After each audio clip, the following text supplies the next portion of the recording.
Joining me now is Matt McGorry.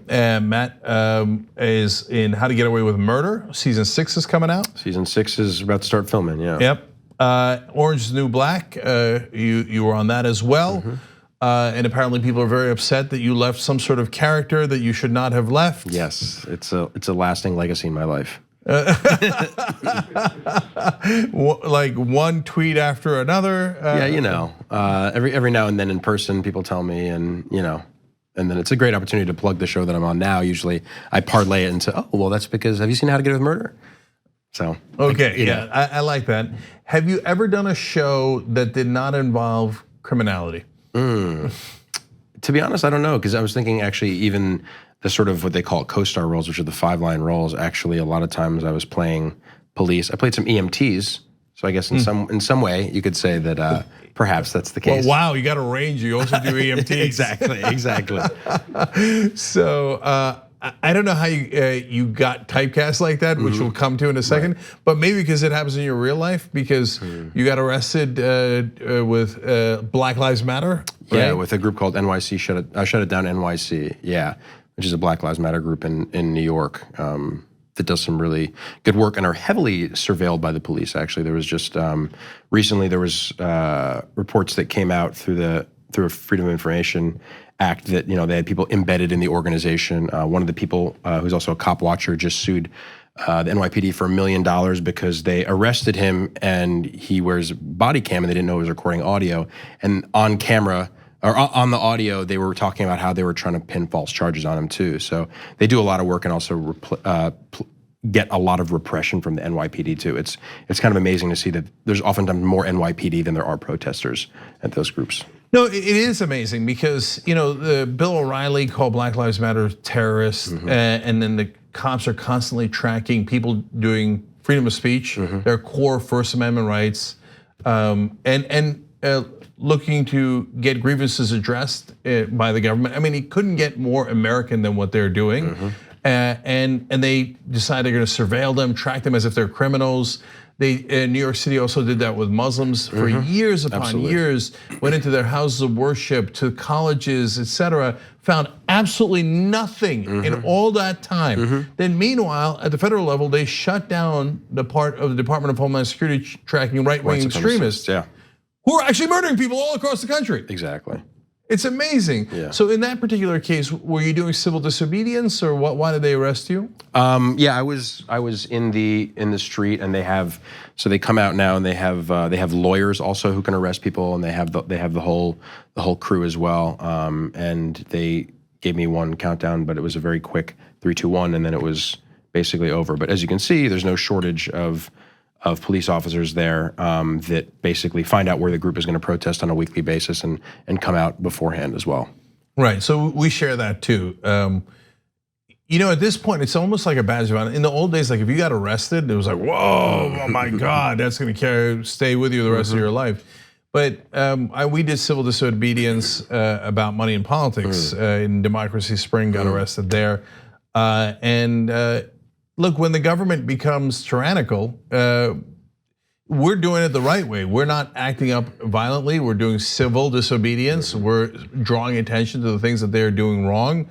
But it is a topsy-turvy world when the people who are actually dangerous are not investigated, and people who are saying, hey, could you please not shoot unarmed civilians are the ones that are being investigated. Right, exactly. And this obviously goes perfectly in line with the history of this country as well, unfortunately, right? When we look at even sort of the origins of policing in this country being slave catchers initially, and also strike breakers and union breakers, it makes perfect sense that things are going the way they are now, right? The idea that the criminal justice system is not broken, it's actually behaving exactly the way that was intended in the first place, which I think is a different framing that I think paves the conversation in a different way, right? And so it's this constant, right, like fear, or this constant struggle of, even from the sort of the founding documents, where all men are created equal, we know is just a bold-faced lie, and no one who ever wrote that ever actually believed that.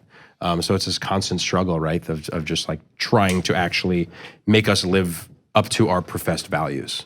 Yeah. I'm glad that they did the lie so that we could one day live up to it, right? But it's important to point out that it was never quite accurate in the first place. Right. And history and context matters. Second Amendment, a huge part of the reason for that being included in the Constitution was because they wanted militias in the South that were slave patrols. And so they wanted them to be able to be armed to catch the slaves while they were on their slave patrols. Right. So the militias in the North were different, but it was mainly the South that drove the Second Amendment. Yeah.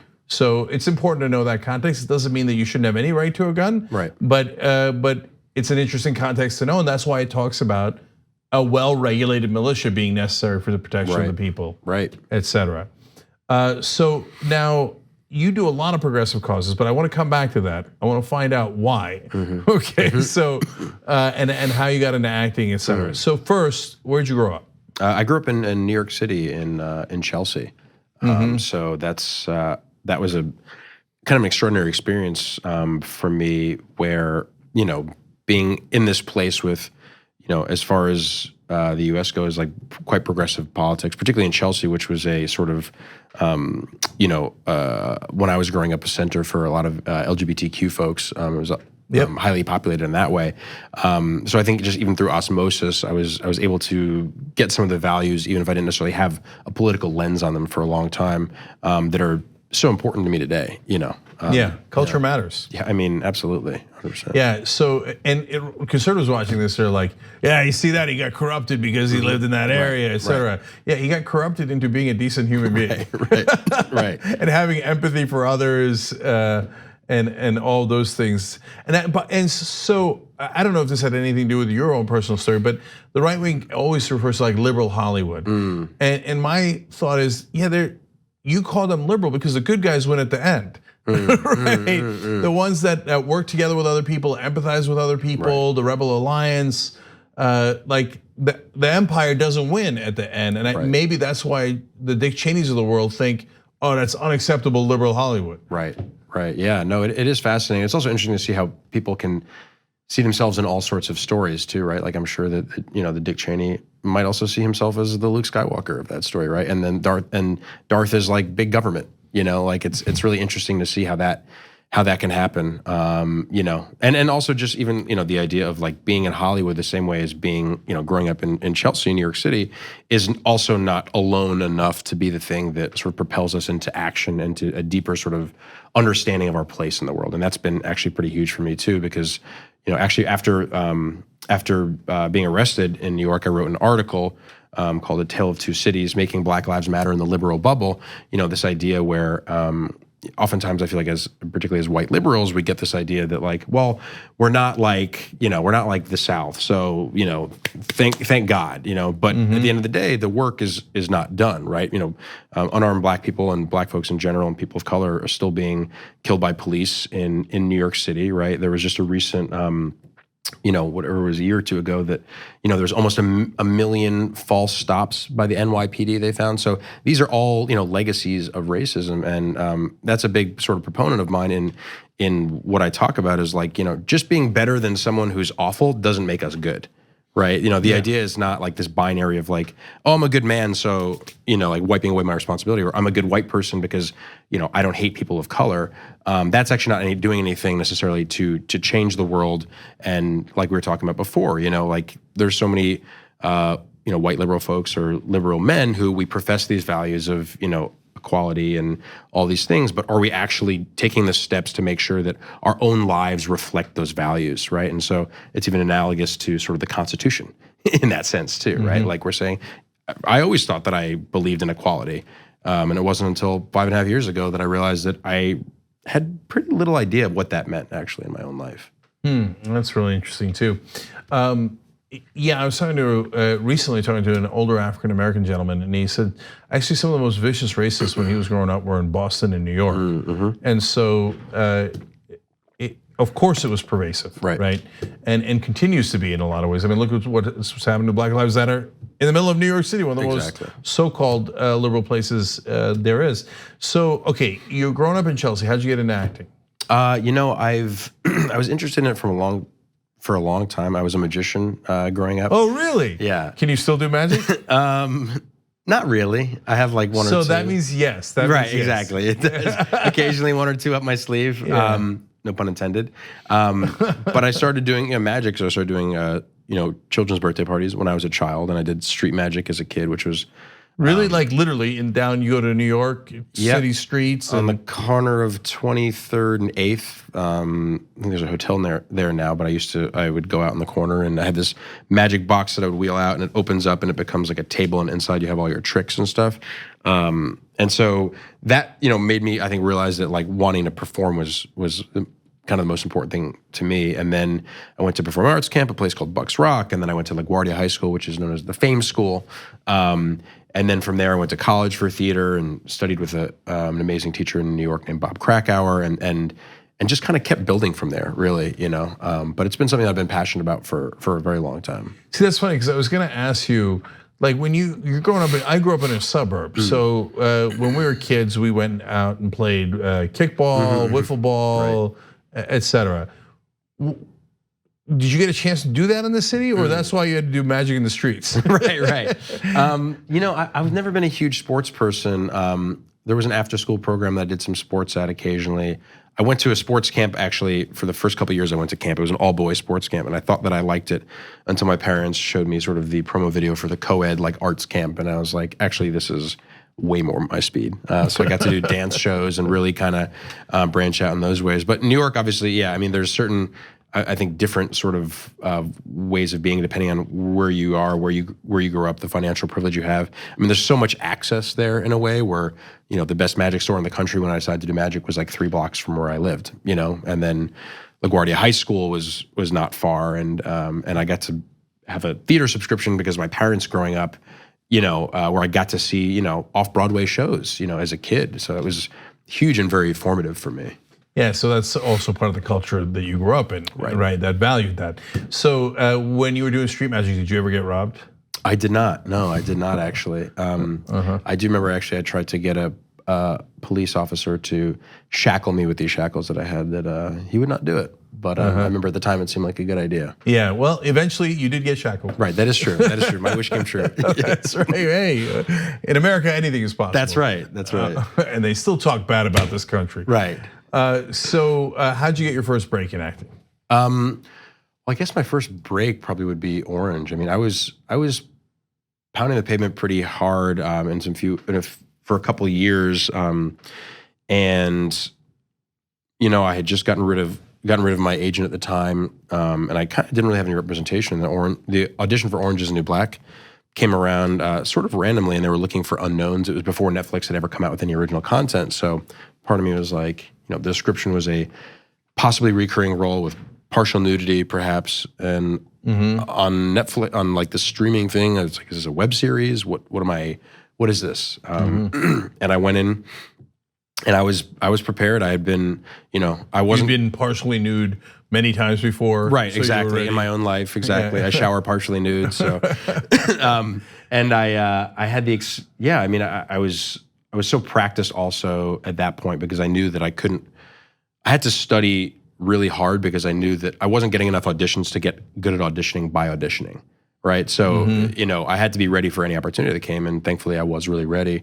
And they were looking, Jen Houston's casting office was looking for people who were not names. And I booked the role and didn't know if I was gonna be in 1 episode or 13. And obviously we didn't know till it came out that it was just like, my life pretty much changed within a day when people were like, I've seen this entire show, walking down the street.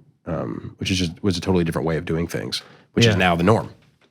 Yeah, so either way though, it was a big role and you hadn't gotten a big role before. Yeah, absolutely. Do you remember when you got the call for it? Were you like, yes, all that street magic paid off? Well, to be honest, again, I didn't know what it was gonna be. No one knew what Netflix was gonna be, right? It's like, for all I knew, it was a web series.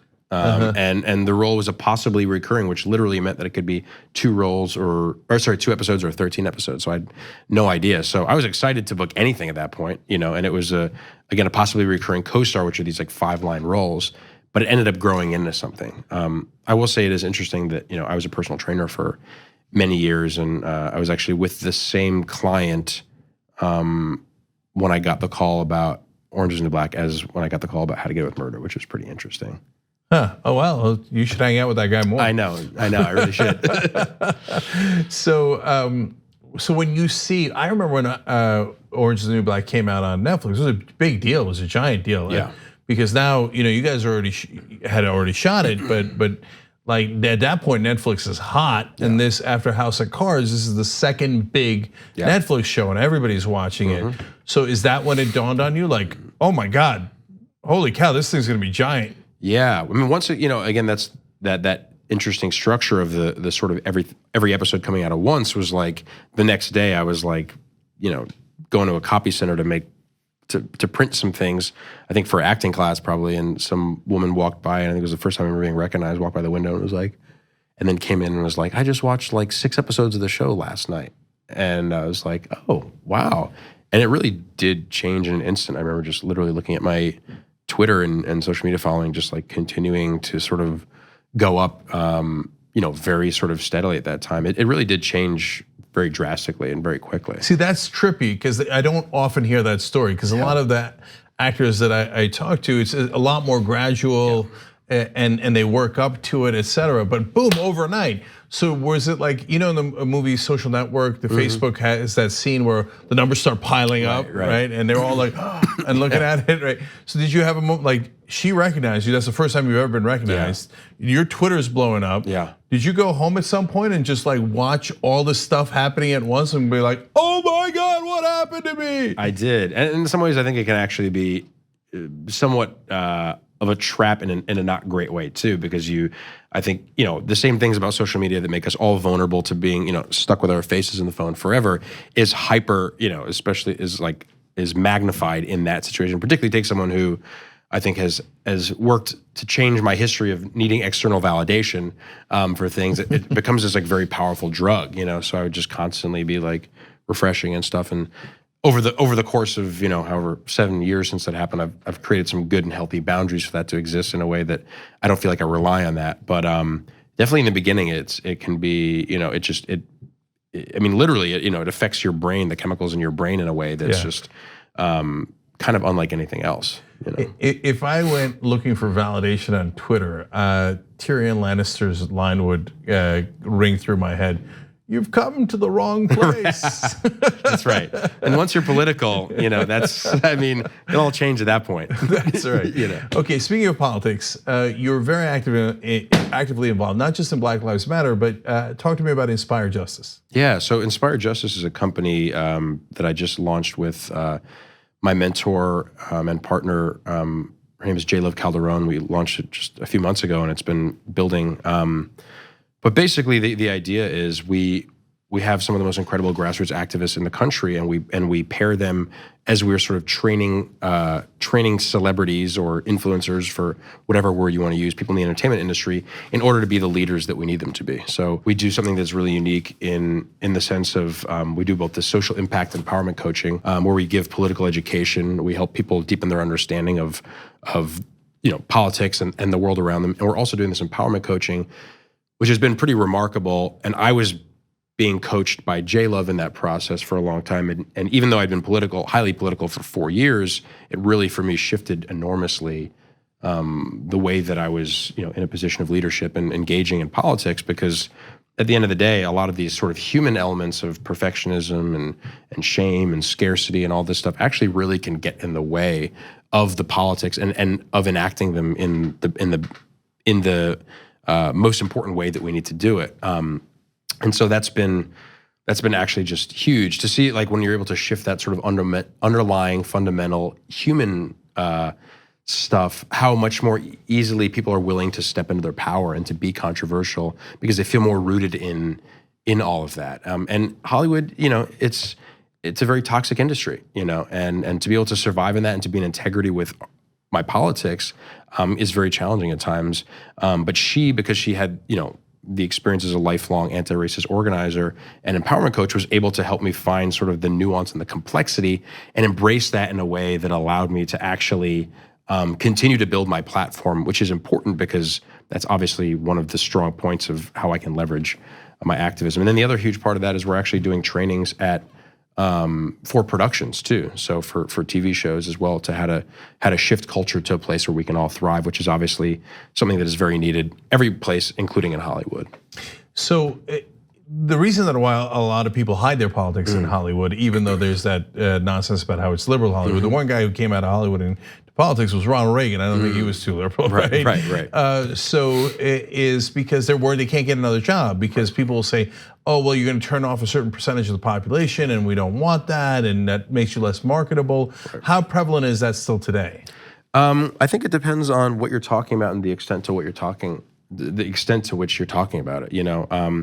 The idea of talking about, I think, prison abolition is different than the idea of saying Black Lives Matter or don't kill unarmed Black people. There's talking about capitalism is very different than just everyone is pretty comfortable talking about how terrible they think that our current president is, but when he pushes to that other level, and then even looking through the lens of storytelling, how are we living up to these, to our morals in this way? I think a lot of our view of policing actually comes from the entertainment industry, right? Where it's these ideas of that individual intentions, for example, of police officers is the most important thing, or we don't see the show, the police crime show of the week where the hero of the show is ticketing people that are unhoused, right? But that's mostly what they do. They're not mostly chasing around bad guys.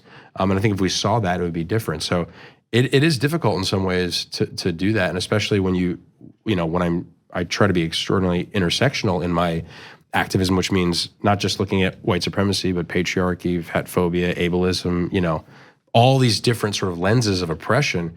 I believe that it is my job as a person who's in some position of power in the industry to also have those conversations, to push the narrative in a way where culture is actually, the way we're shaping culture is actually liberatory.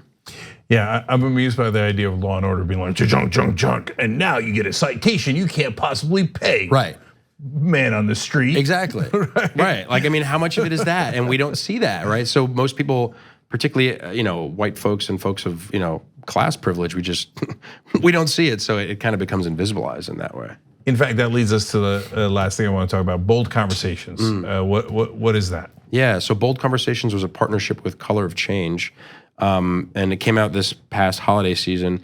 And really it was about encouraging white folks to talk to other white folks about racism. I think what can happen is, we can so easily want to cut other people out of our life. And this is true, a lot of the work that I do with men as well, when we're engaging other men in conversations around sexism, is once we become sort of politically or socially conscious in some way, it becomes easy to want to just cut everyone out and to shame everyone and just kind of shove them away. And I'm not saying you have to necessarily go try to find other people, but for the people especially that are in your life, these conversations do have to be had in a way that is, for example, calling in more than calling out, right? I know that, attacking your entire worldview, within a conversation with a white person about race is not going to likely be something that's going to allow that person to think about it differently, right? And if I'm being honest with myself, I can understand that despite growing up in liberal Chelsea, that I had internalized a lot of white supremacy and patriarchy and all these different systems. So if I can actually be vulnerable in those conversations, then I can actually say, you know what, I'm not making you wrong as a whole.